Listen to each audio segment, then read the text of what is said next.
Dans la plupart des traditions africaines, le mariage est très important. Il est perçu comme une union entre deux familles, voire deux communautés, et donc pas seulement entre deux individus. C'est pourquoi rester longtemps célibataire est mal vu dans notre société, surtout pour les femmes. Et pourtant, elles sont de plus en plus nombreuses aujourd'hui dans nos familles, des jeunes femmes trentenaires et célibataires.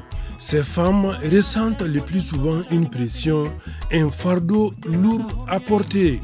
C'est le cas par exemple de Adjaratou Koulibaly, 40 ans, célibataire sans enfant, et de Ina Diakité, 28 ans. C'est-à-dire, c'est pas genre j'ai reçu des prétendants et j'ai refusé, non. J'ai jamais eu de proposition de mariage. Au niveau de la famille, des amis, oui, j'ai des soutiens, mais bon, souvent, il y a des petites dépressions à mon propre niveau, parce que voir tout le monde partir comme ça et puis tu es la seule à rester à la maison tout le temps, c'est pas du tout facile des fois. Tes sœurs qui sont mariées, à l'approche de leur mariage, vous étiez dans quel état d'esprit surtout? Bon, c'est deux états. Il y a l'état de la joie, voir mes sœurs heureuses, donc je suis obligée d'être heureuse. Mais il y a une petite partie de tristesse en moi par rapport à mon cas. Donc là, on gère ça intérieurement. Vous avez déjà 40 ans. Oui. Est-ce que vous êtes prêt à être une deuxième ou bien une troisième? Je ne sais pas. Aujourd'hui, pour évacuer cette pression-là, vous êtes prêt à tout? Non, pas du tout, pas prête à tout. Oui. Non. Mon bonheur, ça, je le veux parce qu'on peut arriver à un certain âge. On tient à une certaine stabilité aussi dans son foyer. Oui. Donc, je ne suis pas prête pour... Les sœurs qui sont dans mon cas, je leur dis de faire lâcher prise. Oui, si tu as envie de pleurer, tu vas dans ton coin, tu pleures. Mais face au monde, tu fais comme il n'y a rien. Parce qu'il n'y a rien, c'est Dieu qui détient notre destin. Donc on ne peut rien forcer.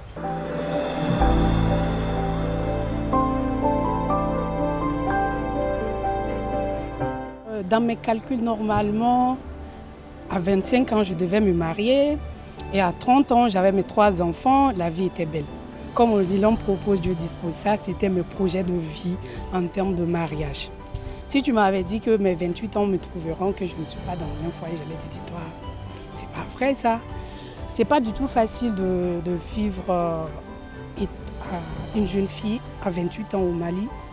Et surtout, au côté familial, tu vas voir qu'à chaque fois qu'il y a un mariage à la maison ou encore il y a une rencontre entre familles, on va te demander « Ah, notre Bourangué est où? Notre beau-fils, c'est quand est-ce que tu vas te marier ?» Si tu n'as pas un mental fort, c'est compliqué. Après aussi, côté amis, tu vas voir que tu as grandi avec des amis qui sont là, qui se marient chaque dimanche ou encore dans 2 mois. Au fin fond de toi, tu te dis « À quand pour moi ? Quand est-ce que moi aussi je vais vivre ce moment heureux ?» En attendant que tu arrives à trouver un foyer, tu peux te concentrer sur ton propre développement personnel, ton business et ton épanouissement personnel. À 28 ans, est-ce que ce n'est pas peut-être dit que vous avez les critères? Est-ce que vos principes ne dépassent pas souvent vos choix sinon? Alors c'est vrai que quand tu atteins les 28 ans ou plus, on a tendance à se dire que parce qu'elle est en train de trier entre les hommes, ou bien elle a trop de principes, ou bien... Alors en temps, ce n'est pas ça en fait. Vous comme moi, savez que dans le monde d'aujourd'hui, rien n'est blanc ou noir chez quelqu'un. Ce n'est pas bon côté femme, ce n'est pas bon côté homme. En temps, tu rencontres une personne, au début ça va aller, vous allez voir à un moment donné, ça ne va pas. Ou encore, on vient te voir, oui, c'est pour te marier, je veux faire le sourire avec toi. En même temps, ce n'est même pas ça. Mais tout le temps, c'est quand toi, tu es jeune fille, c'est toi qui n'es pas mariée, on met toute la faute sur toi. Mais le vrai problème, on ne se demande pas en réalité, est-ce que c'est vrai ce qu'on est en train de dire? Est-ce que c'est parce qu'elle trie ou parce qu'elle a trop de principes? C'est vrai, qui ne veut pas être heureuse? Pourquoi se marier si c'est après pour divorcer? Moi, personnellement, le mariage, c'est très, très sacré pour moi. Je ne veux pas me marier pour me divorcer. Ça, c'est quelque chose que je ne veux même pas imaginer dans ma tête. Il vous arrive souvent de vous rencontrer entre vous, les jeunes de 28 ans, sinon plus, et qui ne sont pas mariés, de discuter. C'est vrai qu'entre célibataires, parce que quand nos autres amis qui se marient, on a du mal à les fréquenter. Par peur qu'on dit, ah, c'est les célibataires, vous n'avez pas les mêmes vies et tout. Donc nous qui ne sont pas mariés, voilà, on essaye de se voir, on fait des sorties ensemble, on se taquine. Toi, c'est toi, on attend pour partir et c'est toi qui ne veux pas partir. Sinon, nous, là, on attend que toi. On se taquine entre nous, mais on essaie de dépasser cette pression sociale vraiment en investissant dans des business qui peuvent nous rapporter de l'argent pour aussi être indépendamment financière. Voilà, c'est compliqué. Cette pression, c'est tous les jours, on le vit, mais on essaie de surmonter et de vivre avec. Si on vous demandait de demander en tout cas à la société d'être indulgente envers vous, des personnes qui sont dans votre cas. Alors, je dirais seulement qu'ils n'ont qu'à rester patients. Parce que ce n'est pas notre souhait aussi de rester encore à manger le riz de papa ou de maman. Nous aussi, là, on veut quitter. On veut quitter, mais comme le temps de Dieu n'est pas le temps des hommes, peut-être que notre tour n'est pas arrivé, de ne pas se dire dans la tête que c'est parce qu'on a trop de principes et on trie. Non, tel n'est pas le cas. Peut-être qu'on a aussi cette peur de tomber sur la mauvaise personne et de ne pas avoir un foyer heureux. Je sais qu'il y a des hauts et des bas, et tout n'est pas rose, mais nous aussi, on veut quitter. Donc, soyez patients, soyez indulgents envers nous et surtout les parents, il faut leur dire que très aisément, on veut leur donner leur petit-fils ou encore leur beau-fils, mais que le temps n'est pas arrivé. On prie le Tout-Puissant Allah qu'il nous accorde ce jour. Inch'Allah, ateke baché mounambe dessé.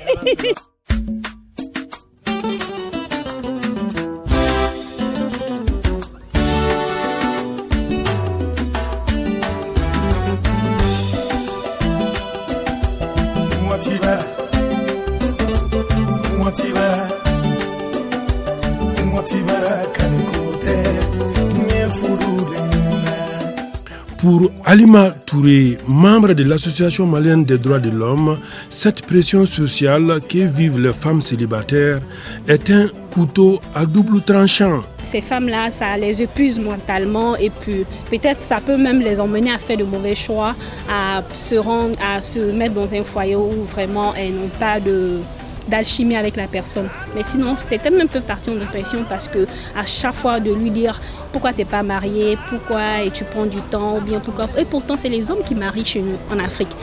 Tu as beau faire la plus belle, la plus gentille, tout et tout, mais si un homme n'est pas intéressé par toi, qu'est-ce que tu peux bien faire?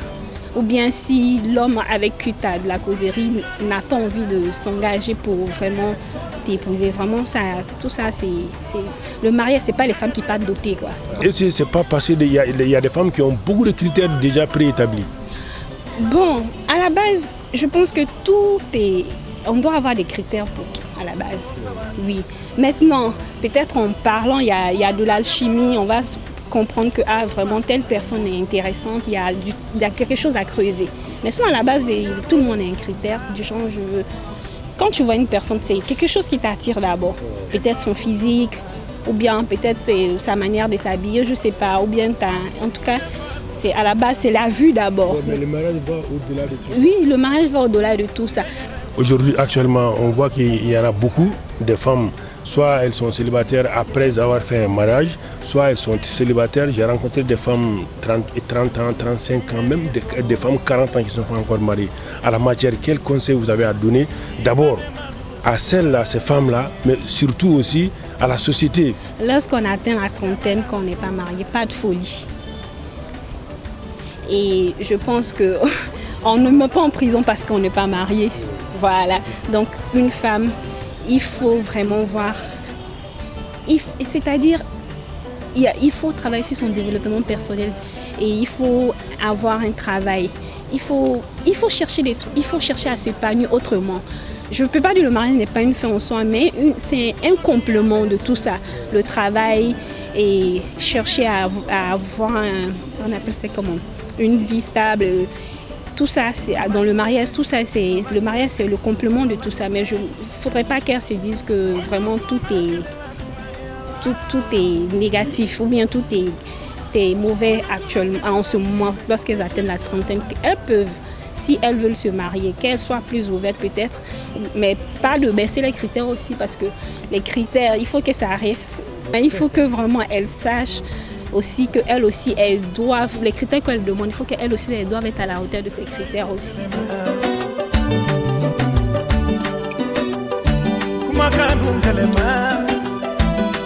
Pourtant, nous sommes nombreux les proches des célibataires qui les jugent le plus souvent en longueur de journée. Nous leur mettons la pression, nous leur reprochons leur statut que la société trouve anormal. Malgré tout, ce n'est pas des propositions de portes de sortie qui manquent. Et la pression sociale au Mali, même pour les hommes, elle est énorme. Donc j'imagine même pas pour les femmes qui dépassent l'âge de la trentaine. Il faudrait vraiment encourager ces femmes-là plutôt à se professionnaliser et à aller chercher beaucoup d'opportunités, à être peut-être même pourquoi pas entrepreneur avant même de vouloir se marier coûte que coûte ou encore fonder une famille, quoi. Donc la trentaine, c'est un âge pour vraiment faire beaucoup de choses. Moi je pense que la pression devrait diminuer et les femmes devraient justement expliquer à la famille, on devrait sensibiliser toutes les familles à ne pas forcément porter l'accent sur le mariage obligatoirement, mais au contraire porter l'accent sur leur développement personnel tout simplement et professionnel. Bon, je pense que si pour la personne qui souhaiterait avoir un mari quand même, il ne devrait pas avoir de matériel pour ça. Voilà, vraiment si le mari peut prendre en charge le quotidien, vraiment je pense que c'est largement suffisant pour que la femme aille dans le foyer. Mais voir qu'il faut qu'il y ait une voiture, une villa, ça c'est autre chose. Là, nous, on les qualifie de matérialistes. Il y a bien un moment pour se marier et procréer, certes, mais la société se doit d'être indulgente envers ces personnes en attente de mariage. Ce qu'il faut dire, c'est qu'il n'y a jamais un mari sur commande, quoi, tout comme une femme. Si nous avions le choix, nous allions dessiner nos femmes et nos maris. Cela n'est pas possible. Ça veut dire que ceux qui entrent en union le font pendant des périodes difficiles. 80 à 90% des mariages sont célébrés pendant que le mari n'a pas de situation très stable. C'est-à-dire que personne n'attend de construire une maison, d'acheter une villa, d'avoir de grandes responsabilités pour se marier. C'est pourquoi le choix de certaines filles n'est pas un choix raisonné. Il faut faire carrière dans le mariage, mais entrer dans une union déjà ficelée, le mari avec des moyens conséquents, ça c'est une exception, mais ça ne doit pas être la règle. Le premier conseil, c'est à l'endroit des parents. Il ne faut pas accuser la fille parce qu'elle n'est pas mariée. Parce que quand vous lui créez un sentiment de culpabilité, elle sera obligée de trouver un mari, quel qu'il soit. Donc ce qu'il faut plutôt, c'est de l'aider à faire les bons choix et à lui montrer la nécessité d'entrer en union afin de faire des enfants dans des conditions qui ne porteront pas préjudice au corps de la femme, parce qu'il y a une période pour ça.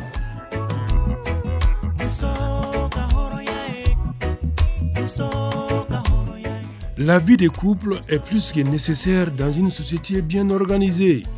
Mais doit-on dire oui au premier venu, surtout que l'on essaie que toute une vie en dépend?